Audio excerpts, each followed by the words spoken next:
When you hear the name Virginia Woolf, you probably think of these incredible, groundbreaking novels, right? But behind that literary genius, she was fighting a secret war. And this wasn't a war fought on a battlefield with guns and armies. Nope. This was a war fought with an ink pot and a will of absolute iron against an enemy that lived inside her own head. So, let's meet the villain of this story. By all accounts, she was the perfect woman. I mean, charming, devoted, always putting everyone else first. She was the absolute ideal of the Victorian era. She sounds perfect, doesn't she? So, what could possibly be the problem? That is the huge question at the heart of this whole explainer. Because for Virginia Woolf, this perfect woman wasn't a role model at all. She was a mortal enemy, a threat to her very existence as an artist. And for Woolf to survive, the angel had to be destroyed. Okay, so to be clear, Woolf's battle wasn't against some actual person.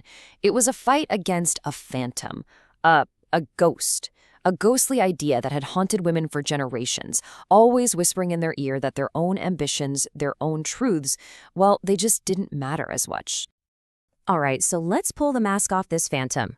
Who, or more accurately, what, was the angel in the house? The angel in the house? That was the name for this suffocating ideal. It was this powerful social expectation that a woman's entire purpose was to be this flawless, self-sacrificing machine. Smoothing over all of life's problems for everyone else, while just quietly burying her own needs and her own desires. And this is where the conflict becomes crystal clear.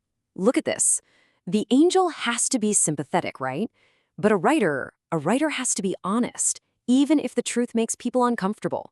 The angel is all about self-sacrifice, but an artist has to be self-assertive to even have a voice. And while the angel is pure and charming, a writer has to dig into the messy, complicated, and sometimes pretty ugly truth of what it means to be human. They're complete opposites. And here is the absolute key. This wasn't just some outside pressure. The angel was a ghost that lived inside women's heads. Woolf felt it herself every single time she picked up a pen. It was that little voice telling her, be nice, don't say that, soften it a bit, make sure everyone likes what you're writing.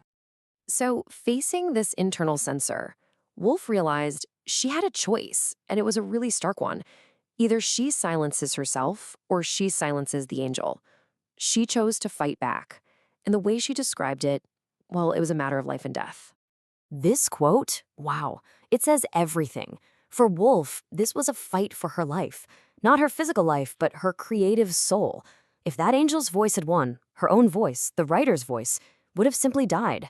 Virginia Woolf, the author we know, would not exist. Now, obviously, we're talking about a metaphorical murder here. This was all about her psychological liberation. It was this conscious, deliberate act of rejecting the person that society told her to be so she could finally become the artist she needed to be. So, how do you actually do it? How do you kill an angel? Well, Woolf basically laid out a battle plan. Step 1, you have to see the ghost. You have to recognize that it's not some noble ideal, it's a form of control. Step 2, you fight back with your weapon, the ink pot. You write the things the angel tells you not to. And finally, step 3, you assert yourself. You decide that your truth, your perspective matters most of all. Of course, you can't win a war without a safe place to plan and the right weapons, right? Well, for Virginia Woolf, these took the form of a room and a river. And that's where her famous idea, a room of one's own, comes in. And listen, this wasn't just about 4 walls and a door. It was a symbol for total independence. Having the physical space, sure, but also the mental freedom to think without being judged or interrupted. And crucially, the financial independence, so you don't have to write to please anyone but yourself. That room was her fortress. And her weapon of choice? It was a completely revolutionary style of writing, stream of consciousness. Think about it, it was the perfect weapon to fight the angel. It totally rejected those neat, polite, orderly stories. Instead, it embraced the messy, authentic, free-flowing reality of what's actually going on inside our heads. And that's because she literally saw her own mind as a river.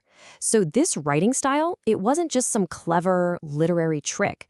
It was her letting that inner river flow onto the page, completely unfiltered, validating a world that the angel wanted to dam up forever. Okay, so the battle is fought. The angel is silenced. The sanctuary, the room, is secure. So what was it all for? What was the ultimate prize she won in this secret war? The outcome of this entire brutal struggle was the discovery of something absolutely priceless, something she then spent the rest of her career trying to capture on the page. She unlocked her inner voice, that genuine, honest, unfiltered expression of self, the thoughts and feelings and experiences of a woman presented not through the lens of what society wanted them to be, but as they actually were. And really, when you think about it, her entire life's work, books like Mrs. Dalloway or To the Lighthouse, can be seen as the ultimate victory celebration. Each one is a monument to the power and the beauty of an inner voice that simply refused to be silenced. Now, Woolf fought her battle a century ago, but this idea is anything but dated. It leaves us with a really powerful question for right now. What are the modern angels? What are the internalized expectations and the social pressures that tell us to be smaller or quieter or just less authentic than who we really are? What are the ghosts whispering in our ears today? And more importantly, what's it going to take for us to finally kill them?